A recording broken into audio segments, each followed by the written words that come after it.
Hey YouTube, this is Prometheus, guys, giving you more of the meta. So guys, I want to share some gameplay with you where I ran into a money play that I haven't run into in quite a long time, and I never ran into somebody that abused this play so much online.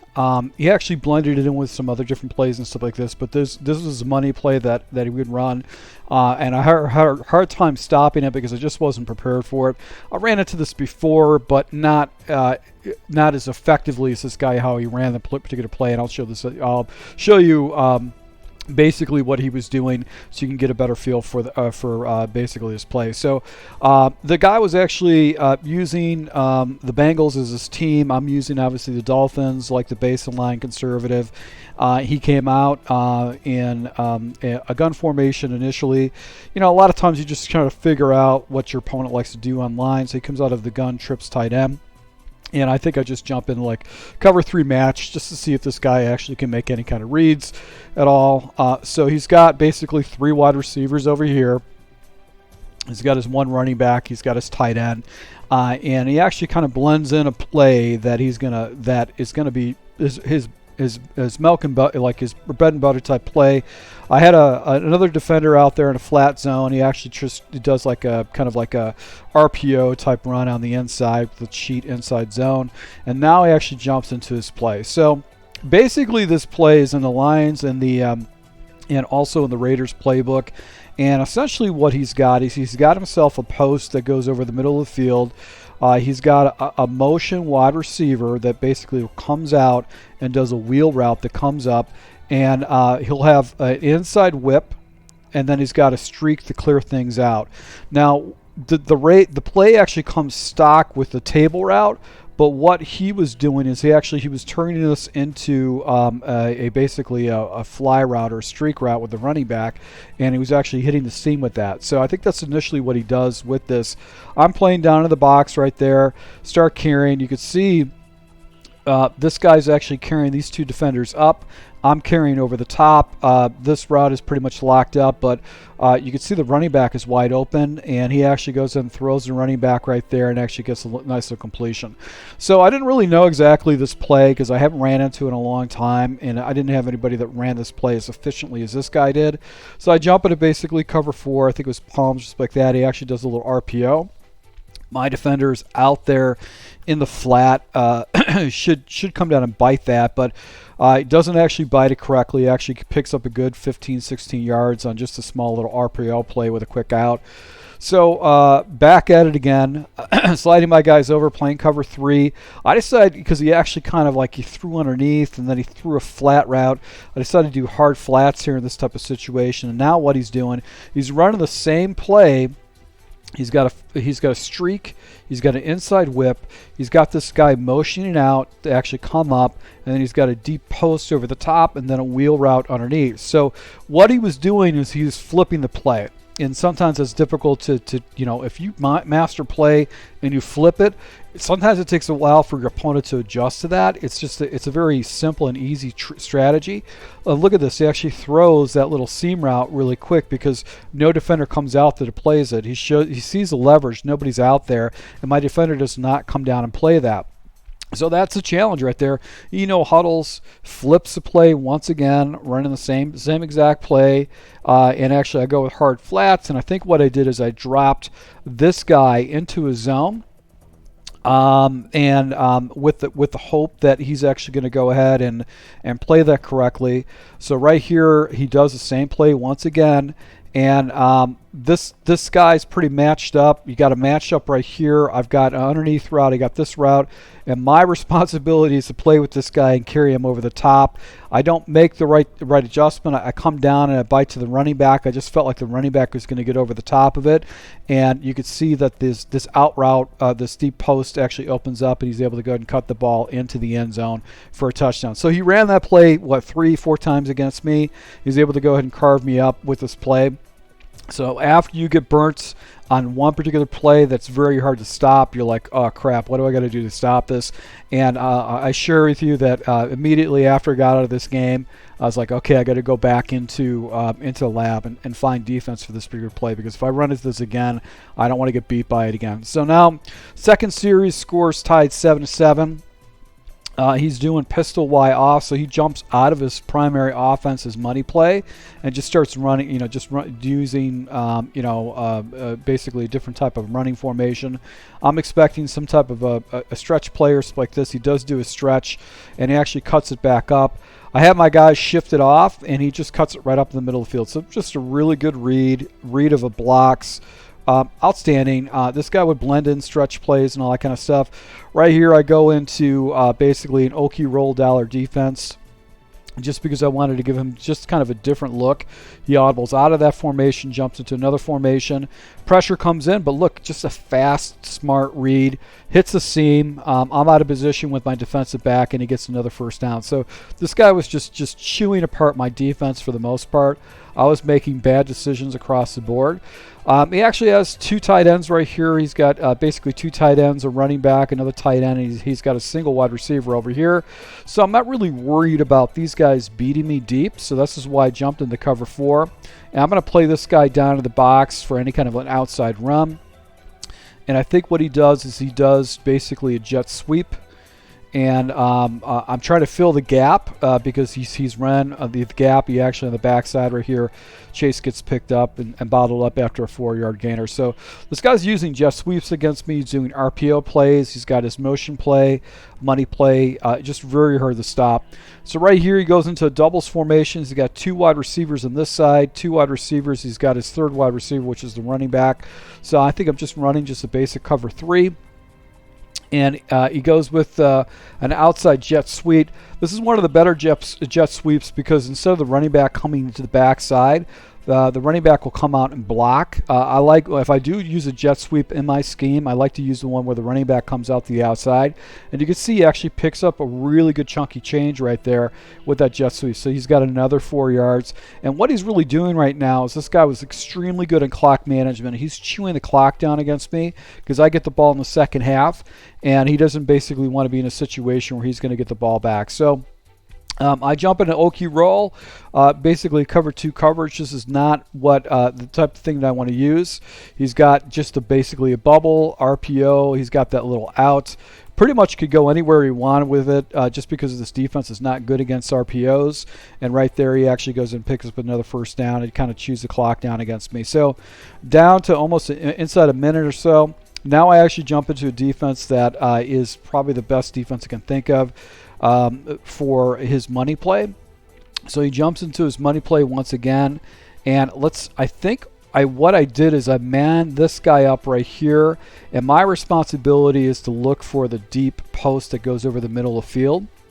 And hope that he doesn't do anything else there. So I do have the running back set up. I got myself out of position.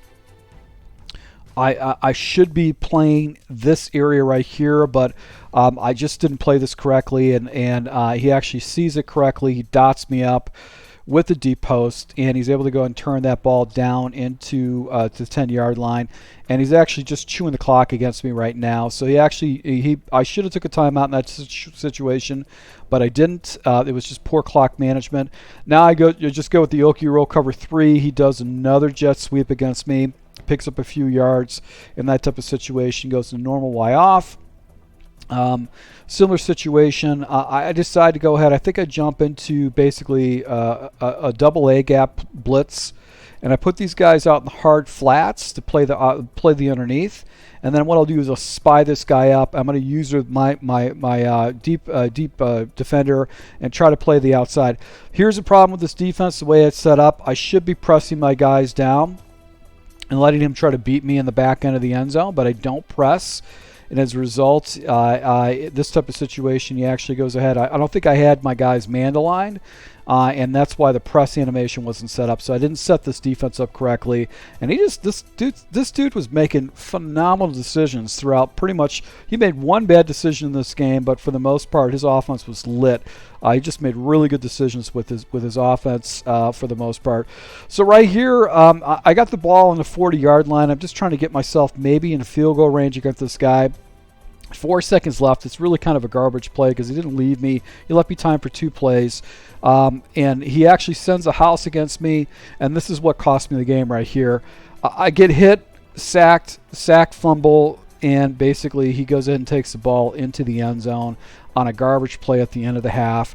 I literally was thinking to myself right before the last 2 plays, I'm like, do I really want to take the risk of getting a sack fumble and give an opportunity for a turnover? Because this has happened for me on defense, where I've gotten it against somebody that's actually his defense. He was just struggling against my defense, and I'm like, do I want to do it? I ended up giving up this touchdown. This is essentially what basically put me in a situation where I lost or dropped this game.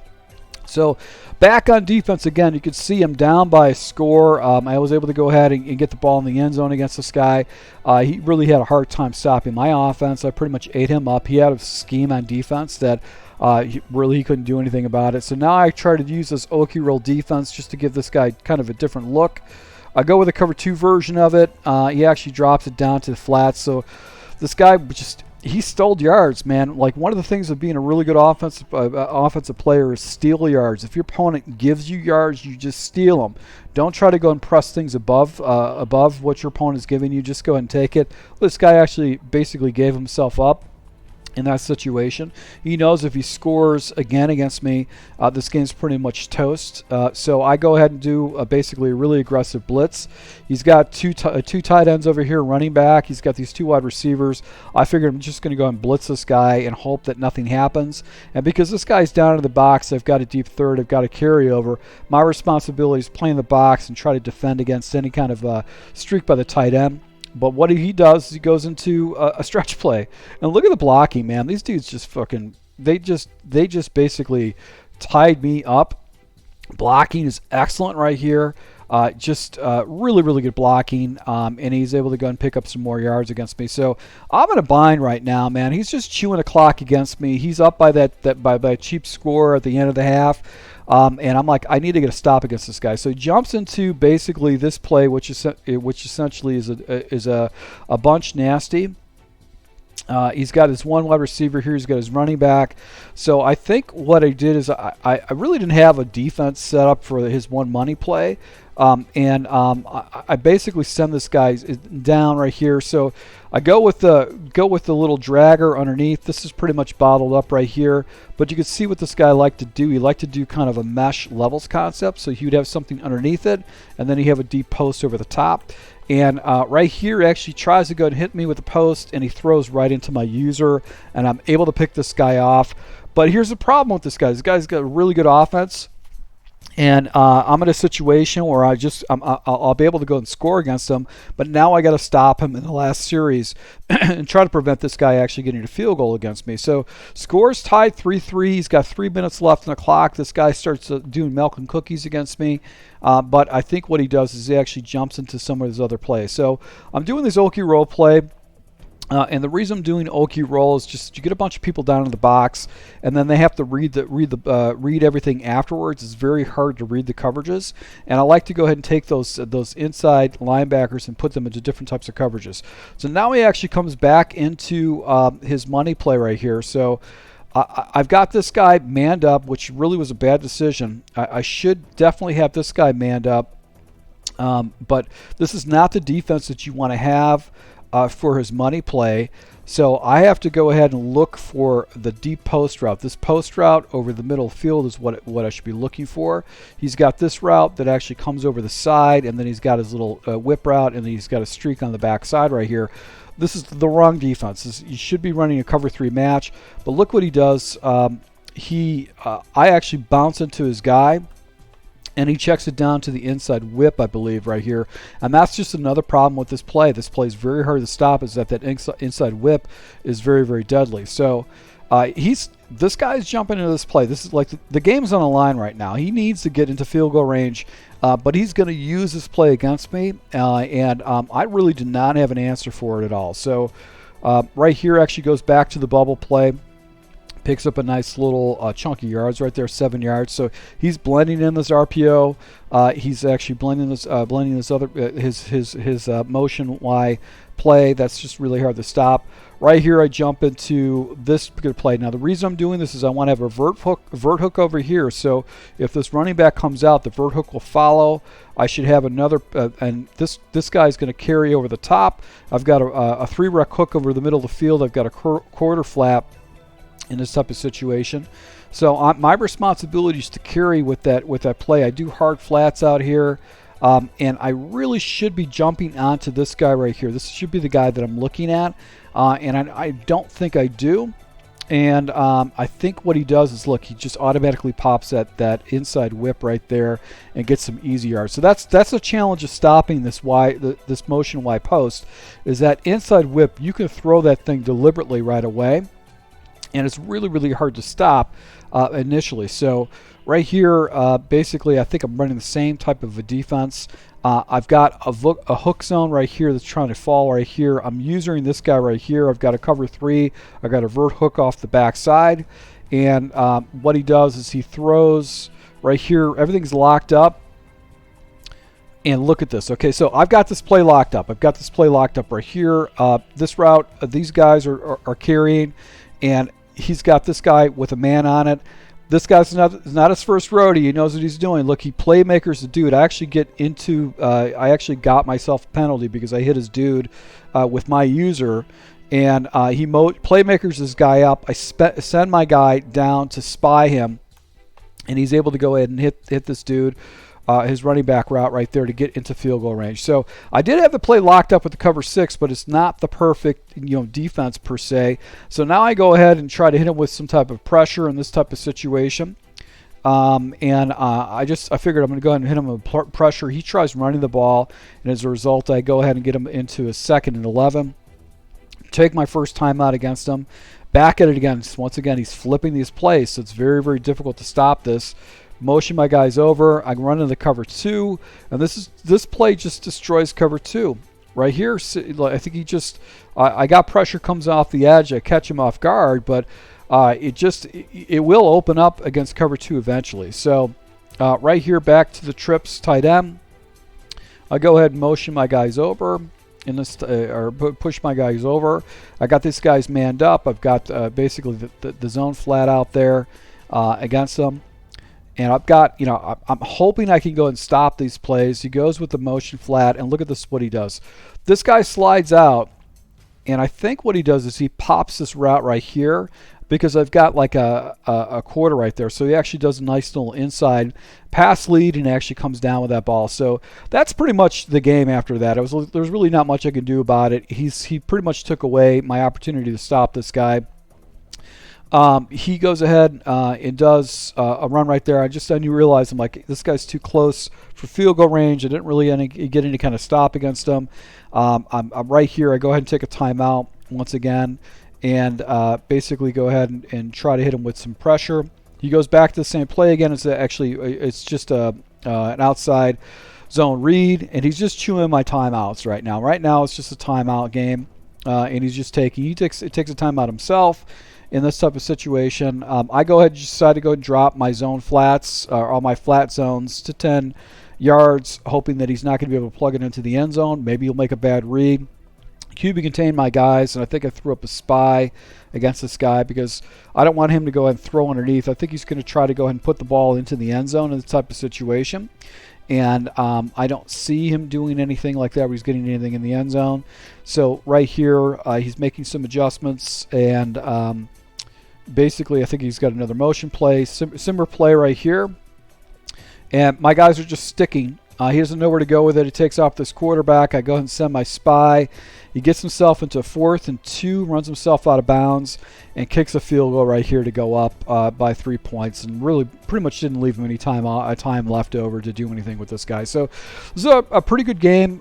Basically, this guy, he gave me a lot of trouble in this gameplay. So I wanted to share with you guys that I've got, a defense for this particular play, so it's a fairly easy setup. So once again, guys, thanks for your support. Until next time.